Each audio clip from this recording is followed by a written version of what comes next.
Hello everyone, welcome back to Ansarkari. So in today's part, we will take up in detail and we will cover पूरा method of passing the budget in parliament क्या होता है. So we'll be taking up all the 6 stages in detail and जो बीच में terms भी आएंगी, we'll also take them up. So let's start. So firstly talking about constitutional articles जो हैं article 112 से 117 तक, they are dealing with the procedure for the presentation of the budget in and it is passing by the Lok Sabha. So 6 broader stages हैं जो budget passing में involve होती है. First आप बजट को प्रेजेंट करते हो, पार्लियामेंट में जनरल डिस्कशन होता है, देन डिपार्टमेंटल स्टैंडिंग कमिटीज जो है स्क्रूटनी के लिए बजट उनको सबमिट किया जाता है. Stage fourth is voting on demand for grants. Fifth is appropriation bill पहले पास होता है, then we have the finance bill. So इसको हम डिटेल में लेंगे एंड ये आपको पूरा क्रोनोलॉजिकली याद होना इंपॉर्टेंट है. इस पे ऑलरेडी प्रीलिम्स में क्वेश्चन आ चुका है. सो बजट साइकिल क्या है? इन शॉर्ट बजट फॉर्मुलेशन हम कल इन डिटेल कवर कर चुके हैं. कैसे पूरा अगस्त और सितंबर के दौरान पूरा प्रोसेस स्टार्ट हो जाता है फॉर्मुलेशन का. हमने हलवा सेरेमनी की बात करी थी, which basically it is a symbolic ceremony which marks की बजट फॉर्मुलेशन एक्सरसाइज पूरी कंप्लीट हो चुकी है. सो फॉर्मुलेट के बाद इनैक्ट किया जाता है बजट को, उसके बाद हम उसके बजट एग्जीक्यूशन या इम्प्लीमेंटेशन की बात करते हैं and then audit is a part. So these are broadly elements which are involved in the budget cycle. So before beginning with the entire process and the stages of implementing the budget, हमें budget actually चाहिए ही क्यों? Why do we actually need a budget? Household level पे भी आप इसको समझ सकते हो, मतलब national level, state level पे क्यों हमें budget बनाना पड़ता है? This is again simply speaking कि जो reason है, as I've explained during the initial lectures, कि economics ही हमें क्यों पढ़ना पड़ता है. This is because we have limited and scarce resources. So here also financial resources, they are also limited. So it is important कि we are planning and then executing the resources that we have in a sustainable, in a judicious manner. So government कैसे tax करेगी, borrow करेगी, money spend करेगी. So for that we need a proper plan of action. So because the resources are limited, we need proper budgeting to allocate those scarce resources in a meaningful and rational manner. And this is obviously important for even the political and economic, the entire stability of a country, the society and the economy. And to promote wise spending, household level पे भी, national level पे भी. So planned expenditure, accurate foresight of earnings, they are sine qua non of sound governmental finance. मतलब कि planning is an essential part. Sine qua non means it is essential for the sound governmental finance. So ये कुछ basic reasons हैं why do we need a budget. So starting with stage 1, पहले हम parliament में budget को present करते हैं. So कल हमने बात करी थी कि it is the responsibility of the president of India to ensure the budget is presented, but actually we see the union finance minister presenting the budget in the parliament. So according to constitution, it is the responsibility of president of India. So लोक सभा में budget को present करते हैं. Firstly जो day would be decided by the president of India. Immediately after the presentation of the budget, 3 statements हैं under the FRBM Act 2003 which are laid down before the Lok Sabha. तो medium term एक fiscal policy statement है, fiscal policy strategy क्या है हमारी, and एक होता है macro economic framework statement. So these are basically we can say कि as per the convention these are presented. So economic survey भी हम present करते हैं in the Lok Sabha, which is basically presented few days prior to the presentation of the budget. So कुछ दिन पहले ही economic survey को release कर दिया जाता है. Stage 2 is parliament general discussion करता है. सो एक क्वेश्चन ये है स्टेज 1 में, क्या बजट सिर्फ लोकसभा में प्रेजेंट किया जाता है, क्या उसको राज्यसभा में प्रेजेंट करते हैं? So you can answer this question whether it is presented in Rajya Sabha or not.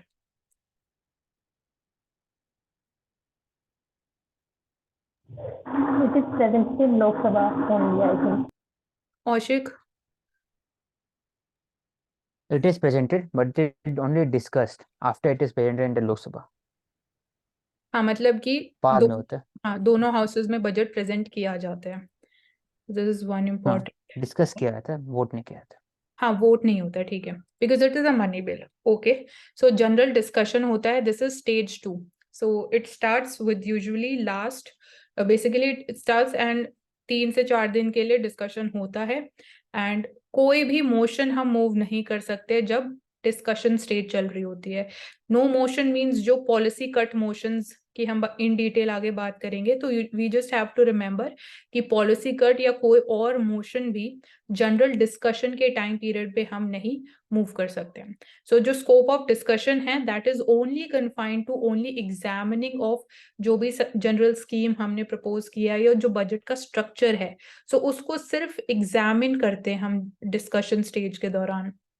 Third stage is जो डिपार्टमेंटल स्टैंडिंग कमिटीज हैं उनको स्क्रूटनी के लिए हम बजट को सेंड करते हैं, सो दैट अगेन पार्लियामेंट में वो चीज लोकसभा एंड राज्यसभा नहीं कर सकते because it requires a lot of time and expertise, so we have the departmental standing committees for that purpose. So these were created in 1993 and there are various committees. So after the general discussion on the budget, this is over, house is adjourned for a fixed period. तो इस time period के दौरान budget जाता है standing committees के पास, सो वो reports prepare करते हैं and then that is get basically submitted to the houses of the Parliament. उसके बाद आती है स्टेज नंबर 4, हम वोट करते हैं जो भी डिमांड ऑफ ग्रांट्स हैं, जो बेसिकली डिफरेंट मिनिस्ट्रीज फॉर्मुलेट करती हैं अपनी डिमांड्स फॉर ग्रांट, सो उसके ऊपर वोटिंग होती है। तो voting is not done on those matters which are related to expenditure charged upon the consolidated fund of India. So एक होता है general expenditure और एक होता है charged expenditure. So charged expenditure के लिए कोई voting नहीं होती है, this is also very key point. And जो demands हैं they are assumed to have been moved and proposed from the chair to save the time of the house. So यहाँ पे कोई ambiguity ना हो इसलिए we have this thing कि it is assumed to be proposed from the chair of the house. So after the reports, standing committee जब पूरी scrutiny हो जाती है on their part, उनकी report हम present करते हैं during this voting stage, and then we have the members who discuss, basically discuss नहीं, या तो वो approve करते हैं disapprove करते हैं on the policies pursued by a particular ministry. So जो members हैं, only the members of Lok Sabha, they vote on the demand for grants. However, budget is discussed in both the houses. So this is important. दोनों houses में present होता है, discuss भी होता है, but जो वोट पास किया जाता है that is only by the members of Lok Sabha. So it is only voted upon in the Lok Sabha. Rajya Sabha में वोटिंग नहीं होती है because it is a money bill. तो राज्यसभा कोई चेंजेस नहीं कर सकती है थ्रू वोटिंग, वो सिर्फ सजेस्ट कर सकते हैं changes. So final authority is there with the Lok Sabha, उनको एक्सेप्ट करना है या उसको रिजेक्ट करना है. So as I mentioned, expenditure जो चार्ज एक्सपेंडिचर है उस पर कोई वोटिंग नहीं होगी. एग्जाम्पल्स जो सैलरीज है गवर्नमेंट एम्प्लॉयज की, मतलब चार्ज एक्सपेंडिचर की, उसमें आपके पास कोई ऑप्शन नहीं है, वो आपको करना ही पड़ेगा. तो अगर करना पड़ेगा तो उस पर कोई there is no sense of voting upon it. So salaries is one example. जो अलाउंसेज या पेंशन जाती हैं लोकसभा स्पीकर को, जजेस of Supreme Court, interest payment जो गवर्नमेंट को अपनी बोरोविंग्स पे करनी पड़ती है, they are a part of the charged expenditure. So I was talking about the cut motions जो ऑप्शंस रहते हैं, सो वो भी वोटिंग स्टेज के दौरान ही या तो पास किए जाते हैं या डिसअप्रूव किए जाते हैं. तो ये भी माइंड में रखना इंपॉर्टेंट है कि वोटिंग स्टेज के दौरान we have this options of passing different cut motions. So cut motions use किए जाते हैं बेसिकली जो मेंबर ऑफ पार्लियामेंट है, मेंबर ऑफ लोकसभा है, तो बेसिकली शो कि क्या वो इस चीज को अप्रूव करना चाहते हैं, डिसअप्रूव करना चाहते हैं, जो भी डिमांड फॉर ग्रांट्स है या पॉलिसी सजेस्ट करते हैं. औशिक वीडियो ऑफ कर लो. ओके, सो हेयर वी सी कि इट इज अ पावर. जो पॉलिसी कट मोशंस हैं, डिफरेंट कट मोशंस हैं, ये एक पावर है जो मेंबर ऑफ लोकसभा के पास प्रेजेंट होती है, जो उनको इनेबल करती है ईदर टू अपोज और support any demand in the finance bill proposed by the government. So 3 type के कट मोशंस होते हैं: policy cut motion, economy cut motion and token cut motion. इनका हम आगे अभी स्टार्ट करते हैं with the definition. So policy cut motion क्या होता है? सो बेसिकली इट मींस कि जो अमाउंट ऑफ डिमांड है वो रिड्यूस हो जानी चाहिए ₹2 मतलब जो बजट है या जो डिमांड फॉर ग्रांट है फॉर एनी पर्टिकुलर पॉलिसी, और MPs ऑफ लोकसभा को लगता है कि it is invalid, they don't find it rational, और simply they do not support that, so to oppose that thing they pass the policy cut motion. उसमें ये रहता है कि जो पूरा बजट है उसको टोटल बजट सिर्फ ₹1 एलोकेट होना चाहिए। तो it is in a way showing the disapproval opposition to that particular policy. So here, if the member they move this cut motion, the policy cut motion, they have to indicate, उनको एक alternative भी suggest करना पड़ेगा, proper details उनको submit करनी पड़ेगी, जो भी MPs इसको submit करेंगे, and that would be further taken up for discussion, and this should be confined to specific points which are mentioned in the cut notice. मतलब वो जो भी reasons देंगे उनको एक alternative भी present करना पड़ेगा under the policy cut motion. So I hope कि the meaning is clear. Second type of cut motion, economy cut motion. So this is basically, it calls for reduction in allocation of the demand to a specific amount. Policy cut में हमने बात करी थी कि there the entire budget would be reduced to only ₹1. यहाँ पे it is not ₹1, यहाँ पे भी बजट कम करने की डिमांड रेज होती है, बट एक स्पेसिफिक अमाउंट है, वो कुछ भी अमाउंट हो सकता है, इट इज नॉट नेसेसरली कि वो हमेशा ₹1 तक ही लिमिट हुआ होगा. So it represents the economy that can be affected.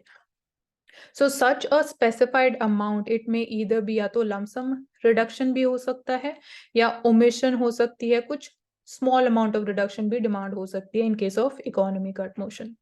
Token cut motion जो third type of cut motion है, इसमें name is self-explanatory. Token cut मतलब it is symbolic in nature. मतलब इसमें जो objective रहता है of passing this cut motion is to register dissatisfaction against specific demand, and it can ask the amount of the demand to be reduced by ₹100. मतलब एक token हो गया, एक सिंबॉलिक हो गया, ₹100 से ही आप अमाउंट को डिडक्ट कर सकते हो, ₹10 भी हो सकता है, बहुत मिनिमल अमाउंट से अगर डिडक्शन डिमांड किया जाएगा तो वो एक टोकन कट है, symbolic form of can say representation है, अपने जो बेसिकली आपकी डिमांड है उसको रिफ्लेक्ट करने का एक तरीका है. सो बेसिकली इसमें ये है कि जो मैसेज है वो पहुंच जाता है टू द गवर्नमेंट कि you are showing dissatisfaction over a particular type of policy. So the decision to accept a cut motion, ये पावर किसके पास है? दिस इज डिस्क्रिशन है. It is important, it is the discretion of the speaker of the house. Policy मतलब कोई भी cut motion है उसको एक्सेप्ट और रिजेक्ट करना is in the discretion of the speaker of the house. So again, this is very important point. If the house approves a cut motion, कोई भी cut motion इसमें से अगर अप्रूव हो जाता है, government fails to draw enough votes, अगर government को इनफ वोट नहीं मिलते हैं in the support of the government, तो it basically leads to resignation of the government. So basically this is the importance of all these three types of cut motions. And it is according to the norms. Constitution में कोई provision नहीं है इसके ऊपर, so it is part of the convention we can say. So यहाँ पे कुछ exceptions हैं, ये भी हमें पता होना important है कि cut motions हम कौन से cases में pass नहीं कर सकते हैं, या कौन से case में cut motions applicable नहीं होते हैं. So these are the conditions. आप cut motions के through कोई suggestion नहीं कर सकते हो for the amendment or repeal of any kind of law. मतलब cut motions is more related to finances, we can take this.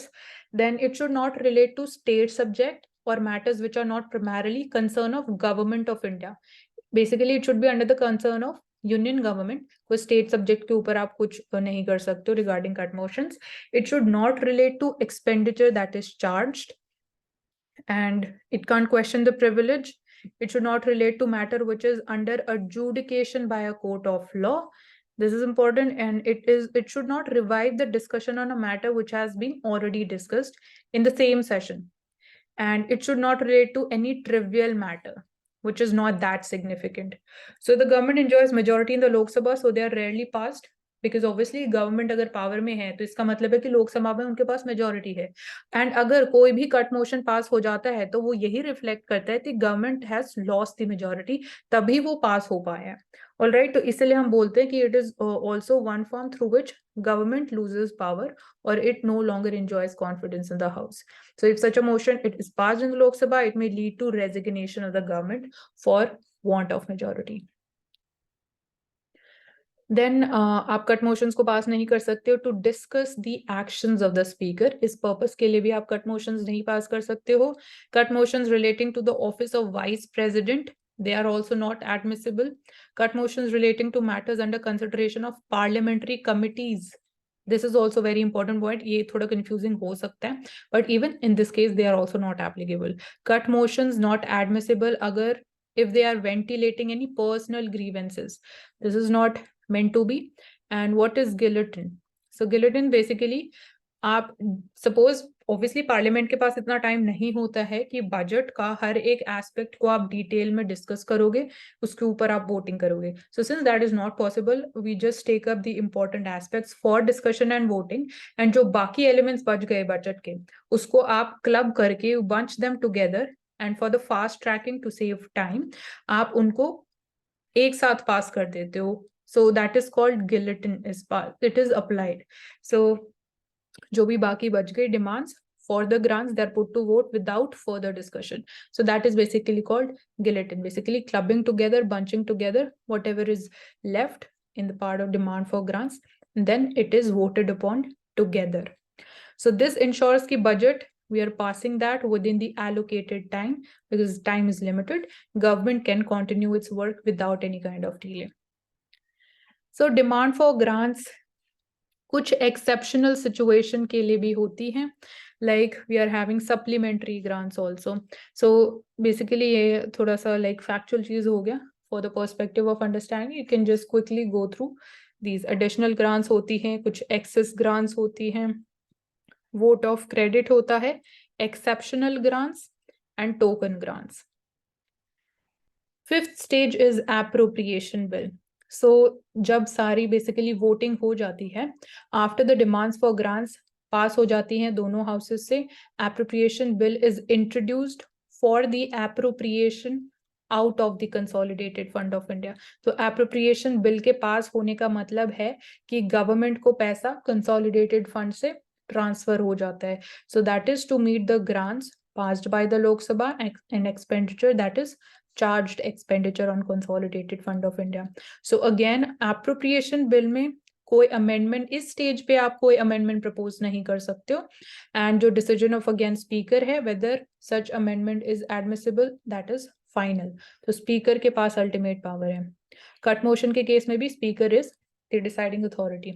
So it is mandated कि कोई money, no money shall be withdrawn from the consolidated fund of India except under the appropriation made by the law. Obviously आप और किसी तरीके से consolidated fund of India से पैसा बाहर ना तो withdraw कर सकते हो ना उसमें पैसा add कर सकते हो, तो उसके लिए आपको हमेशा parliamentary approval चाहिए होगा। So this is also one form of accountability on the government.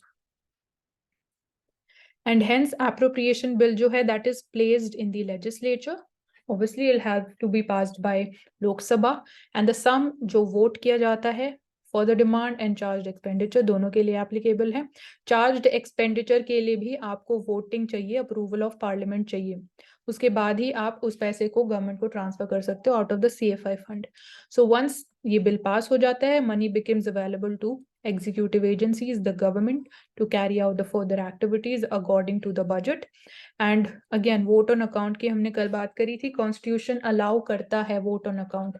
So important है constitution में this is mentioned to provide funds in advance for the estimated expenditure, but कल हमने budgetary reforms की बात करी थी, so we took up कि government ने since 1st of Feb को budget present होता है, so advancement of budget की वजह से we no longer require the vote on account क्योंकि it gets passed before 1st of April of the ensuing financial year, and usually it is granted for 2 months अगर हम vote on account की बात करते हैं, April and next month के लिए।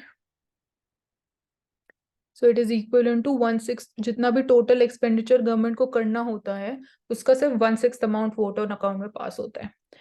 Then last stage is passing of the finance bill. So एक यहाँ पे जो इम्पोर्टेंट एस्पेक्ट है कि फाइनेंस बिल हमेशा एप्रोप्रिएशन बिल के बाद पास होता है.